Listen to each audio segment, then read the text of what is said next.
Olá, você já ouviu falar da Central Única das Favelas? Essa é uma entidade brasileira reconhecida no nosso país e internacionalmente.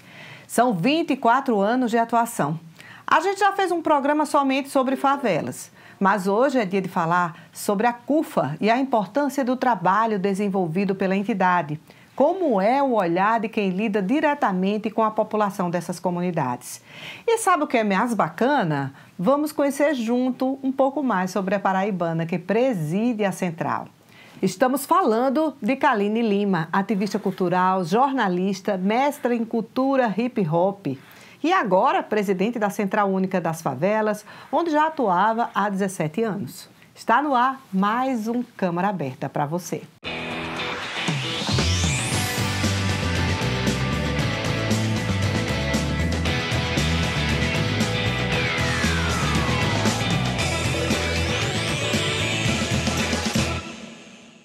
Seja muito bem-vinda ao nosso programa, Kaline Lima. Eu que agradeço o convite, um prazer estar aqui com vocês. Então, primeiro a gente quer te conhecer mais, né?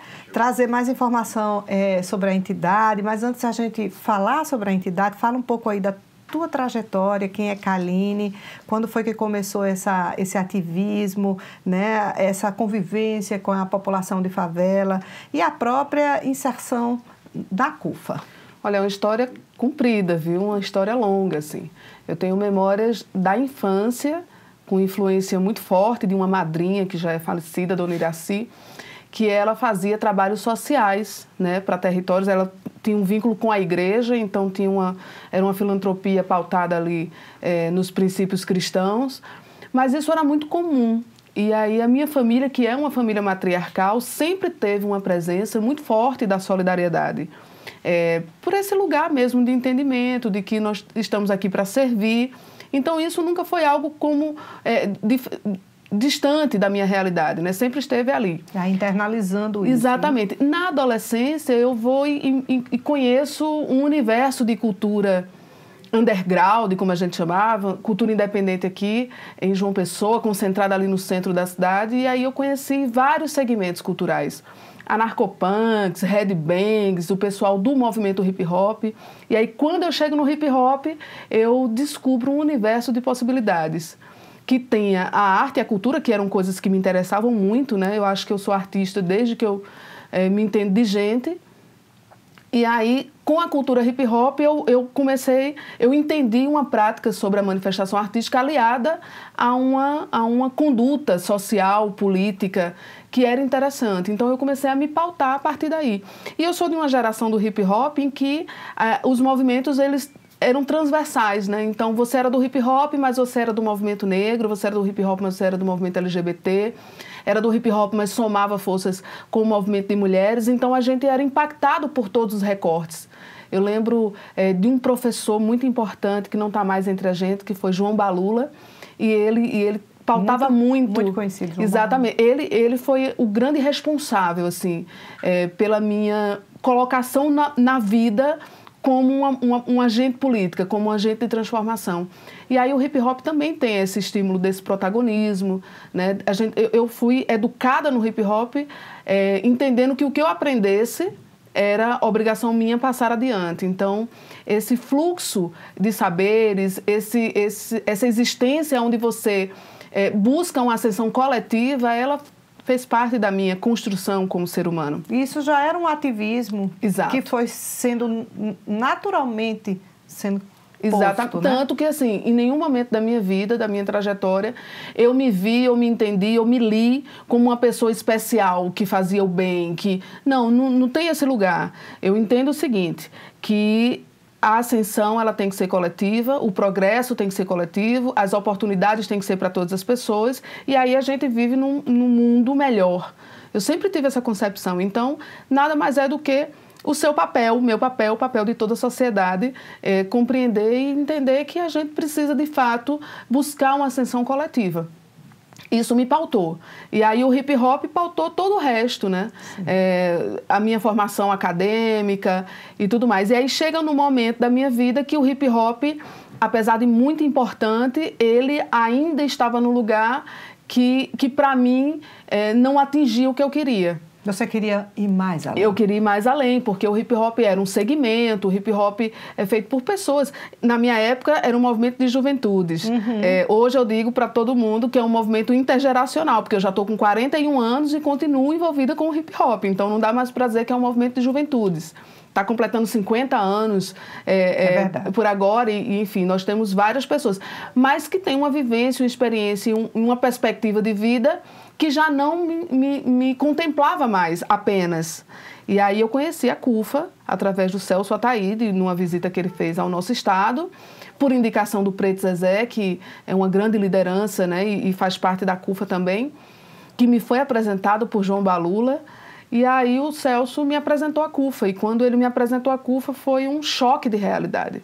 Porque enquanto, numa perspectiva de movimento social, eu me via como uma pessoa voluntária, e sempre fui voluntária, na CUFA esse voluntariado era denominado de executiva social. Porque o olhar mudava sobre o território, não era só uma perspectiva de, olha, nós somos pessoas em situação de vulnerabilidade, criando estratégias para combater ou para enfrentar essa vulnerabilidade, mas num lugar muito próximo do assistencialismo. Sim, sim, sim. E aí a visão que a CUFA foi me ensinando foi era... despertar. O despertar era esse território não é só de vulnerabilidades.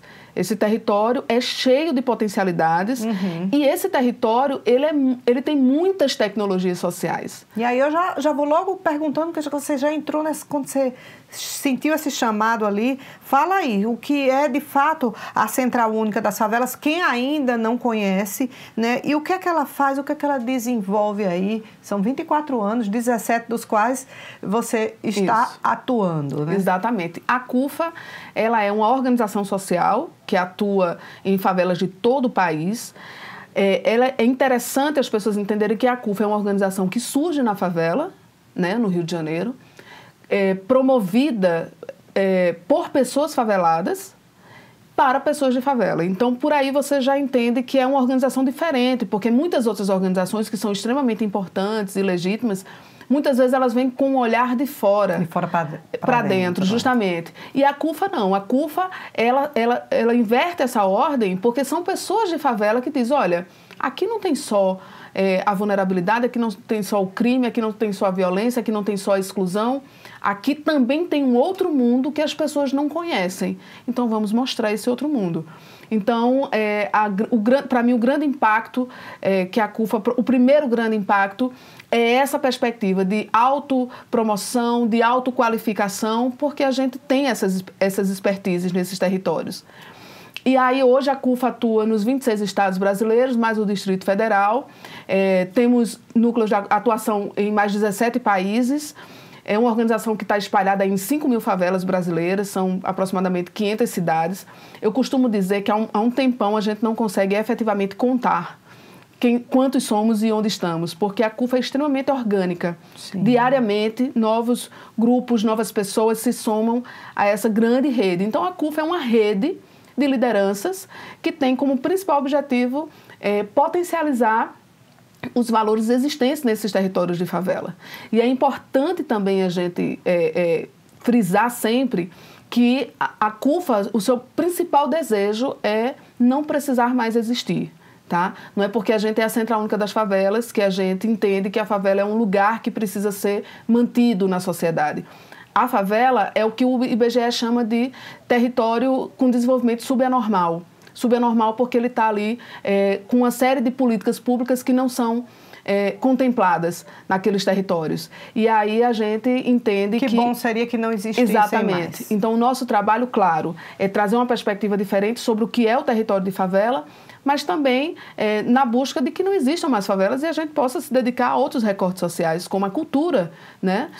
Como a educação, como o esporte, de uma maneira mais que contemple mais pessoas. Né? Esse território existe, ele é potente, mas ele também tem muitos desafios e muitas dores, né, para serem superadas enquanto sociedade. Sim, vamos falar disso também.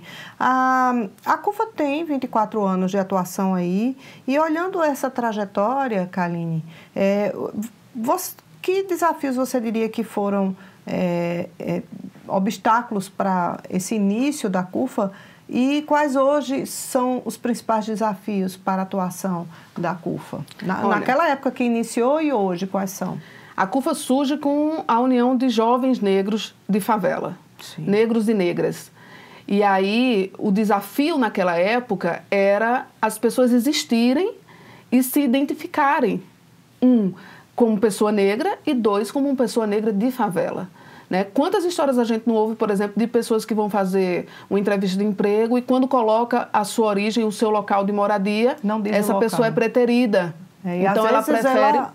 mente o local. Mente o local, exatamente. Ou cria alternativas, por exemplo. Existe um constrangimento de algumas pessoas sobre o termo favela.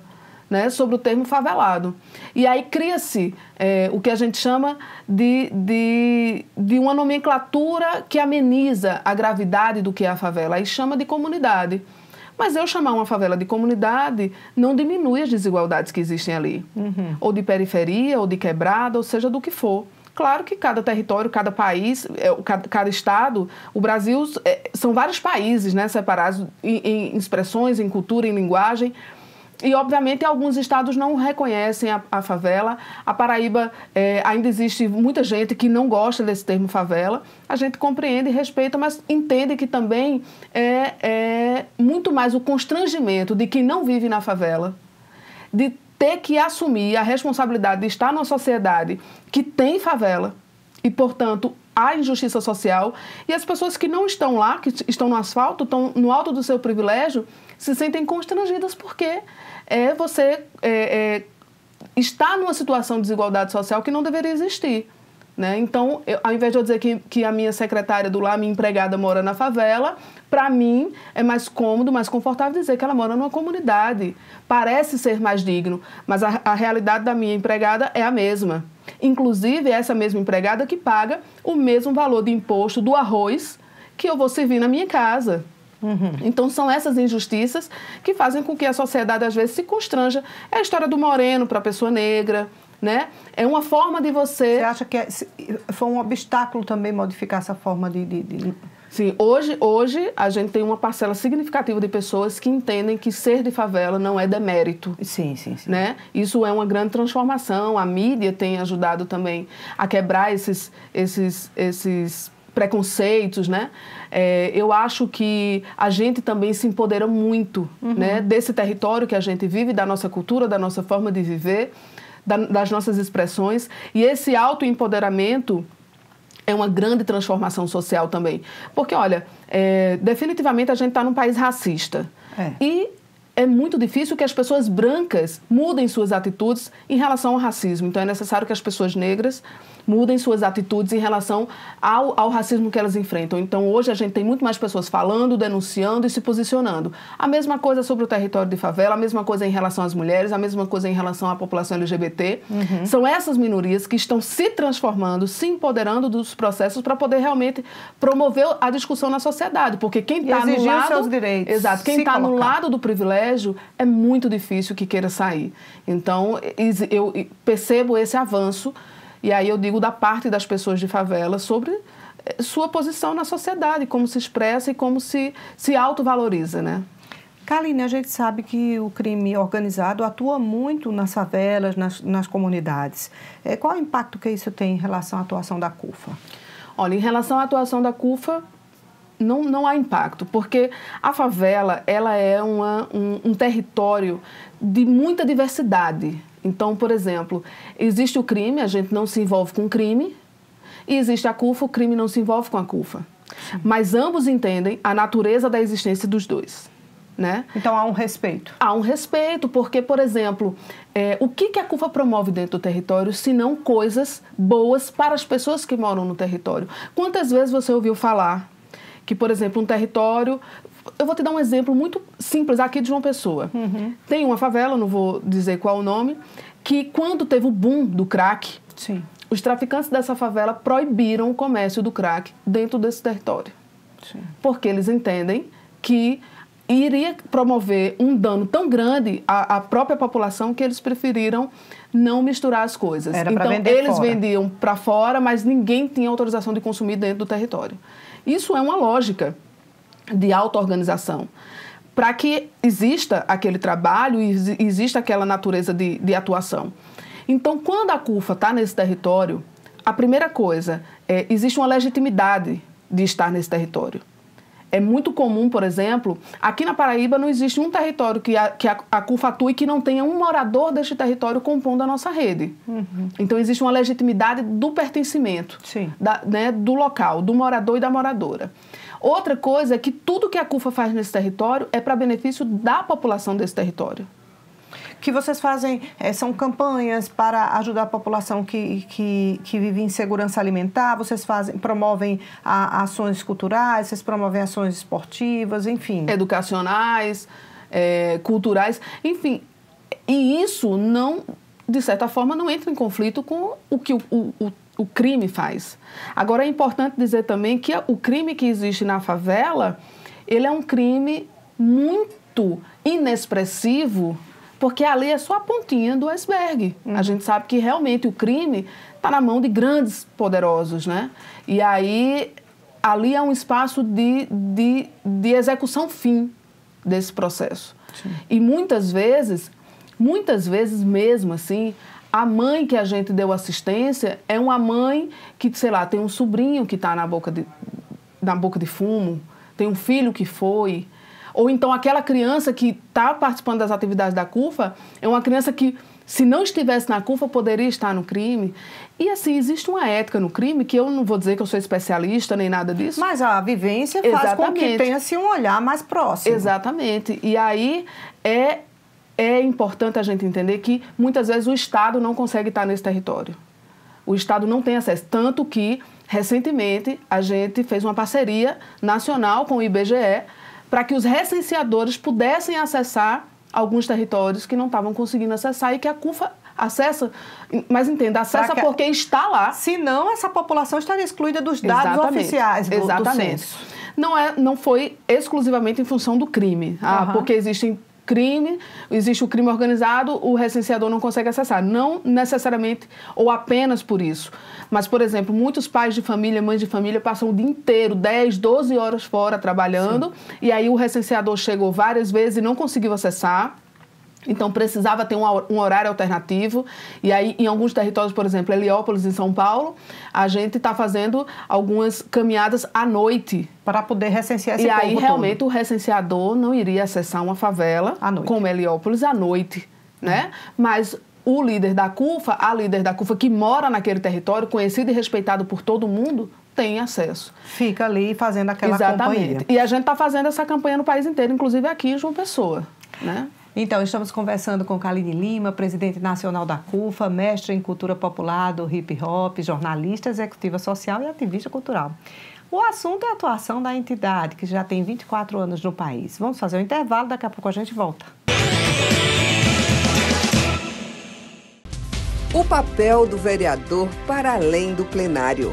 O Ação Parlamentar mostra projetos, propostas, bandeiras que os vereadores da Câmara Municipal de João Pessoa defendem. O trabalho do vereador sob um novo ângulo. Toda segunda, às 7h30 da noite, aqui na TV Câmara. Você quer contribuir para melhorar nossa João Pessoa? A sua ideia pode fazer parte de uma lei da cidade.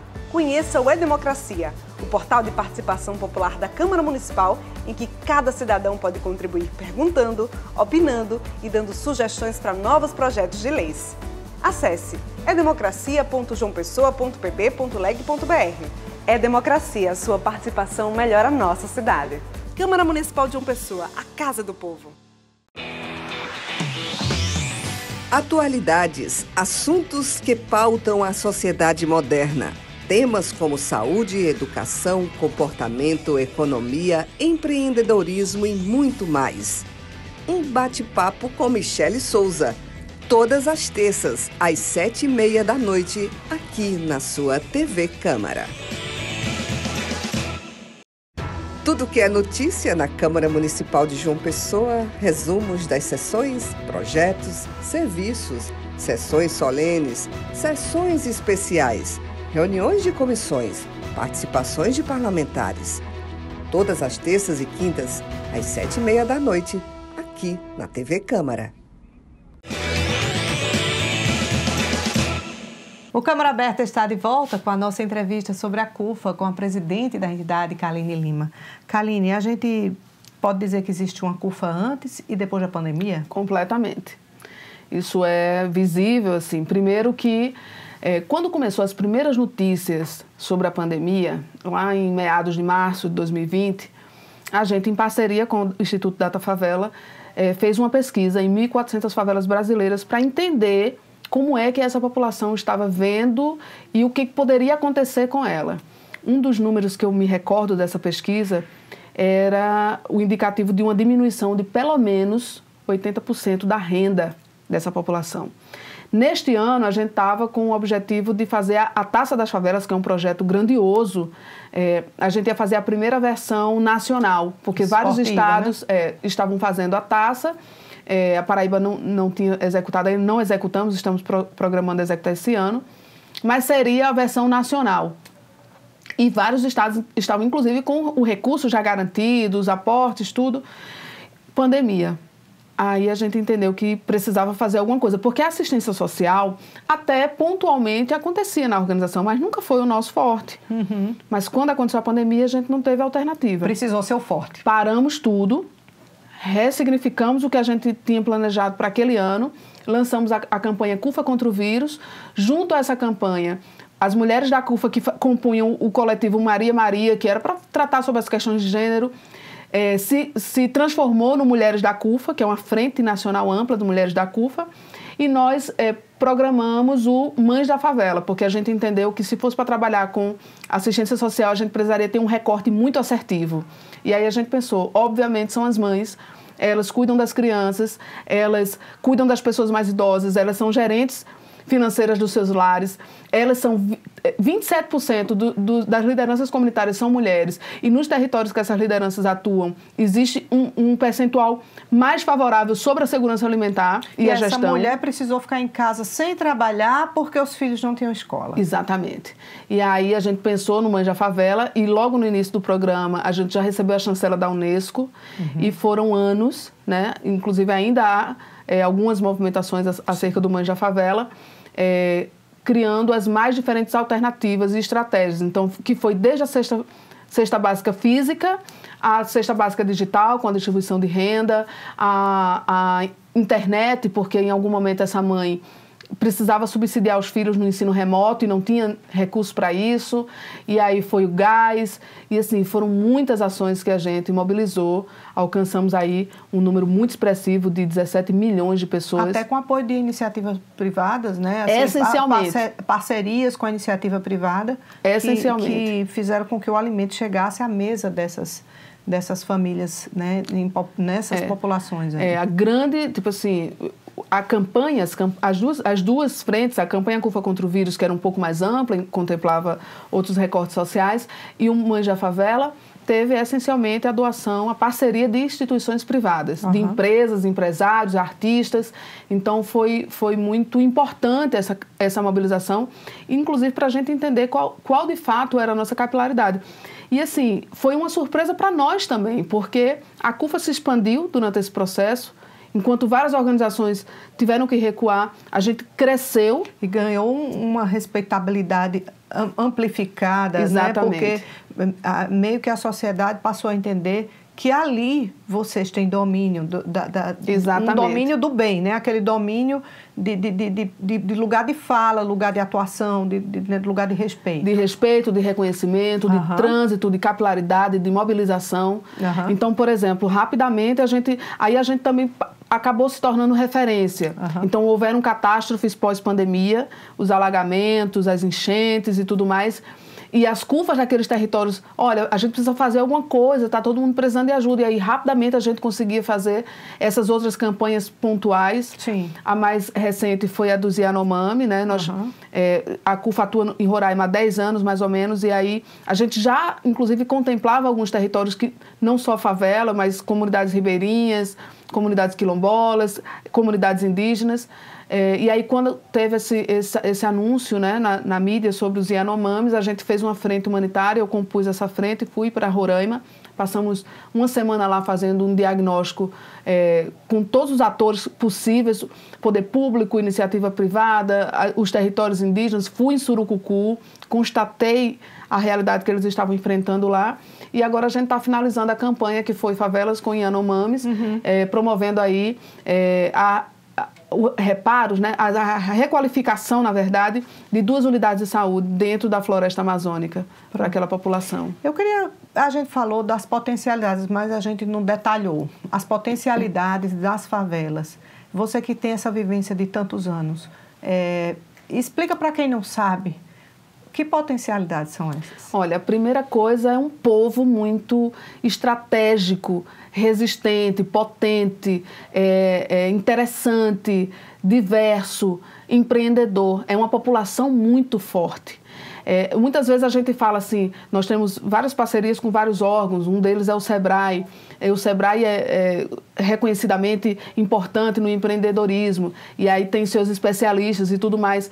E aí a gente entende, por exemplo, que na favela, Dona Joana é empreendedora numa situação extremamente adversa, que às vezes um empresário do asfalto não conseguiria desenrolar. Né? Jamais chegaria. O que hoje a gente chama de empreendedorismo já existe há 1000 anos na favela, que é o desenrolar. Eu preciso desenrolar a feira, eu preciso desenrolar o aluguel, eu preciso desenrolar a energia. E essas pessoas vão criando alternativas. Então, existe uma tecnologia social pulsante dentro da favela para sobreviver. E aí, mais recentemente, ano passado... que pode, inclusive, servir de exemplo, de iluminação e de insights extremamente interessantes para a população fora da favela. Exatamente. Vou dar um exemplo para você. Lançamos ano passado a Expo Favela, que é uma feira de negócios, que tem como principal objetivo unir o empreendedor e a empreendedora de favela com investidores do asfalto. Olha aí. Que a gente chama do asfalto, né? Que é o fora da favela. E foi incrível a experiência em São Paulo. Foram 3 dias de evento, assim, mais de 40 mil pessoas visitaram, vários negócios fechados. Eu participei dos pitches, que é a apresentação dos empreendedores que estão lá competindo, e assim, por exemplo, o rapaz que ganhou, ele fez um aplicativo, é um menino de favela, que morava, que fazia parte de uma família que tinha violência doméstica, e eu me identifiquei muito, porque eu vivi isso na minha infância, e ele criou um aplicativo extremamente interessante e acessível de combate à violência doméstica, que pontua vários fatores de uma rede de apoio para as mulheres. Mas essa foi uma das iniciativas. Teve outra iniciativa, por exemplo, de uma moça que ela faz reaproveitamento de câmaras de pneus, e ela confecciona peças que você não acredita que aquilo ali veio do lixo. E é uma empreendedora de favela. Então, são muitas as expertises que existem lá. A Expo Favela veio para mostrar essa potencialidade. Fizemos o ano passado a nível nacional, esse ano tem etapas estaduais, a Paraíba vai fazer em setembro, no Espaço Cultural, 22, 23 e 24 de setembro. Estamos com as inscrições abertas e vai ter edição nacional novamente em dezembro em São Paulo, com empreendedores do Brasil inteiro. Pois é, além da Expo Favela, fala um pouquinho das tuas metas à frente na presidência da CUFA, inclusive não só nacionalmente, mas também se existem aí desafios internacionais à vista. Olha, inicialmente, hoje a CUFA está sendo liderada pelo Nordeste. Então, a presidência e a vice-presidência Paraíba e Bahia, com Márcio Lima. E o Conselho Nacional da CUFA é o Preto Zezé, que é um grande líder, um grande professor dentro dessa estrutura toda, junto com Altamisa, que é de Pernambuco. Então, existe um objetivo nosso de trazer uma visibilidade maior para o Nordeste durante esse período. Obviamente, é um objetivo nosso também trazer mais visibilidade ao protagonismo da mulher, porque a mulher, dentro da instituição, eu reconheço, durante esses 17 anos, sempre teve um protagonismo muito presente, inclusive em inúmeros projetos que a CUFA faz. Há uma maioria de mulheres na articulação, na reunião com empresas, na prestação de contas, na execução dos projetos, mas esse protagonismo muitas vezes não é visto, não porque a gente não se mostra, mas é pela própria conjuntura. Muitas vezes quantas vezes foi mais cômodo, por exemplo, colocar um líder para dar a entrevista porque eu estava resolvendo algo mais importante, mais impactante internamente. Isso. Então, chegou no momento, durante a pandemia, que a gente entendeu que o trabalho da mulher era muito importante e muito protagonista, mas que precisava ter mais visibilidade. Então, eu estar ocupando essa cadeira hoje é uma perspectiva da organização, na busca dessa equidade de gênero. Então, a gente tenta sempre estar alternando esse poder entre homens e mulheres para que a gente possa promover e ser exemplo também de equidade de gênero para outras organizações. O trabalho das mulheres é um objetivo meu, assim, que seja mais projetado, que a gente tenha mais iniciativas. Inclusive, estamos com uma parceria muito importante com a Caixa Econômica na formação de mulheres de favela. Lançamos no Rio de Janeiro a primeira etapa. Semana passada lançamos na Bahia a segunda etapa. Capacitar essas mulheres. Exatamente. E vamos para a terceira etapa em São Paulo. E ao final nós teremos um número muito expressivo de mulheres qualificadas nas áreas de empreendedorismo, marketing, com esse olhar de favela. A CUFA, ela tem essa natureza, assim. A gente quer... Primeiro, é uma organização que entende que o quarto setor tem que estar na pauta, tem que estar sendo debatido, porque nós somos uma organização social com fins lucrativos, o que já é muito diferente do que a gente conhece sobre movimento social, sobre organização social. A gente entende que a gente não tem que ter constrangimento de trabalhar com dinheiro, de fazer o dinheiro gerar, render e, mais do que isso, estar na mão dessas pessoas. Uhum. A população de favela, ela gera, em média, 120 bilhões de reais por ano. Ela precisa ser contemplada, né, com as políticas públicas feitas com esse recurso. Então, a gente entende que é uma questão de justiça social mesmo. A gente entende que o dinheiro, ele faz parte da vida humana e que ele precisa ser distribuído de uma forma mais justa para todas as pessoas. Então, a gente tem essas perspectivas de transformação e de impacto nesses territórios. A gente conversou com Kaline Lima, presidente da CUFA Central Única das Favelas. Kaline, muito obrigada pela sua presença. Deixa um espaço aberto para você fazer uma última mensagem aí aos nossos telespectadores que tiveram a oportunidade de conhecer um pouco mais da sua história e da atuação dessa entidade. Olha, quem quiser conhecer um pouco mais a CUFA, nós temos as nossas redes sociais, @CUFA Paraíba, João Pessoa. Nós temos o nosso site, que é o cufaparaíba.org.br, mas também colocou CUFA, gente, aparece um monte de coisa aí para vocês conhecerem. Existe uma frase que a gente repete muito, que foi dita, né, pelo nosso fundador, Celso Ataíde, que é: favela não é carência, favela é potência, e nós estamos justamente nessa empreitada para mostrar os valores que tem nesses territórios. Obrigada, Kaline. Você que nos assiste, o Câmara Aberta dessa semana fica por aqui. Mas você já sabe, semana que vem a gente volta com a nova temática, um novo assunto, um novo convidado. Obrigada e até lá!